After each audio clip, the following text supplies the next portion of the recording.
واحنا مع اسر المصابين او المصابين نفسهم ممثل عن المصابين وممثل عن المصابين. طلب الاستاذ اسم حضرتك؟ الاستاذ ضياء ان يتكلم من خلال كاميرتنا. عايز تتكلم في ايه؟ انا عايز اتكلم ان دلوقتي المصابين مبسوط لهم كانهم بلطجيه، مبسوط لهم انهم ما لهمش حق في اي حاجه، وكل حاجه يقولوا ان دول بعدين.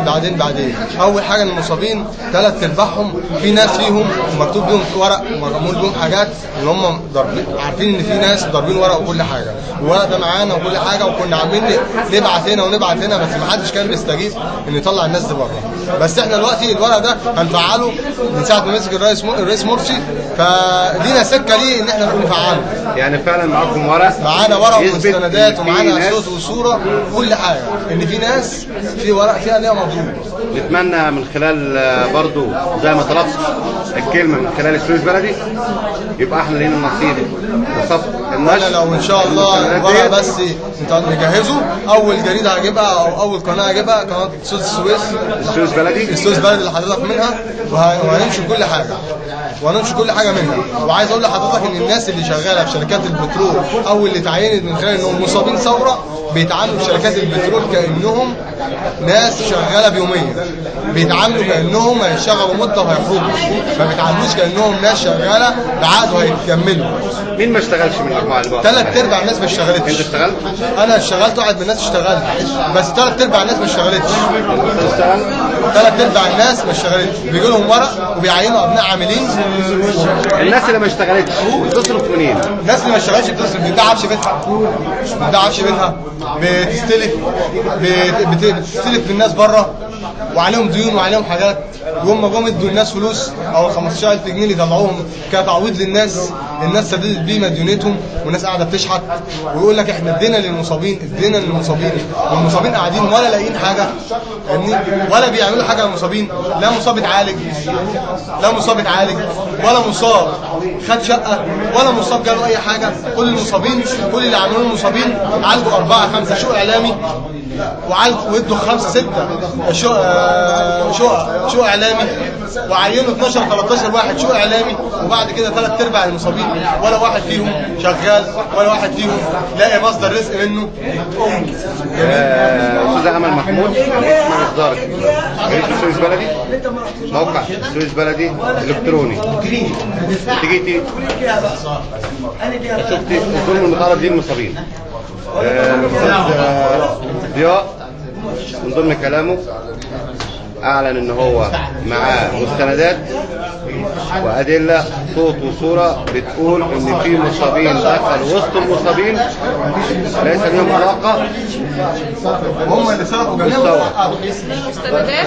اعلن ان هو هيجيبها لجريده السويس بلدي كصفحه للجريده وللموقع. دول حضرتك انت انا المسؤوله عنهم، وانا المسؤوله ان انا اوصل الحقيقه للناس وللمسؤولين، وانا عايزه منك المستندات والباقي سيبه على محكوم عليه.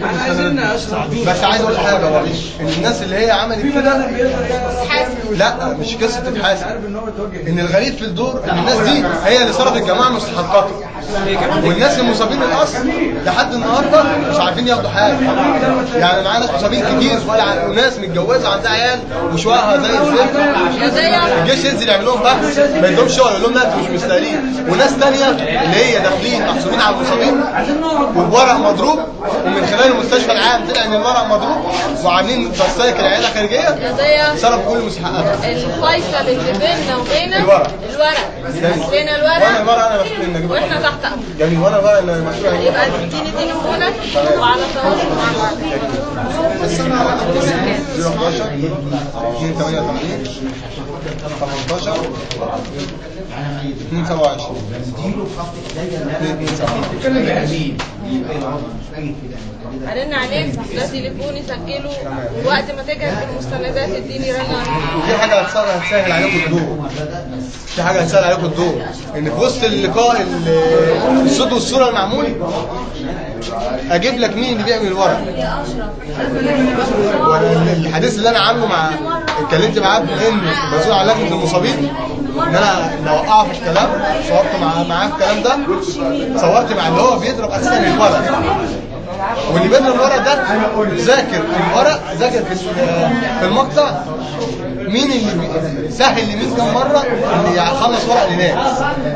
ده فين؟ ده موظف في المستشفى ولا فين؟ لا هو مش موظف، هو واحد في نظام وكاله هنا في السويس بتضرب الورق ده، وكل ورقه بتتعمل بثمن. كام الثمن؟ الثمن انا ما اعرفوش. اما قلت له عايزين نعمل، قال لي يا عم ماشي. قلت له طب انا يا عم مسؤول لجنه مصابين، عايزين نعمل ورق كتير. قال لي يا عم ماشي، وانت عايز تعمل كده اسهل لك الموضوع.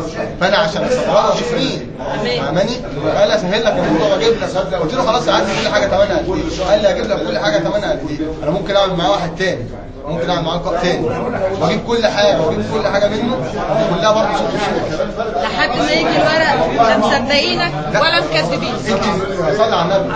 انا ماليش، انا ما بقولكيش الكلام ده عشان تسجلي ولا تكذبيني. انا بقول الكلام ده لسبب.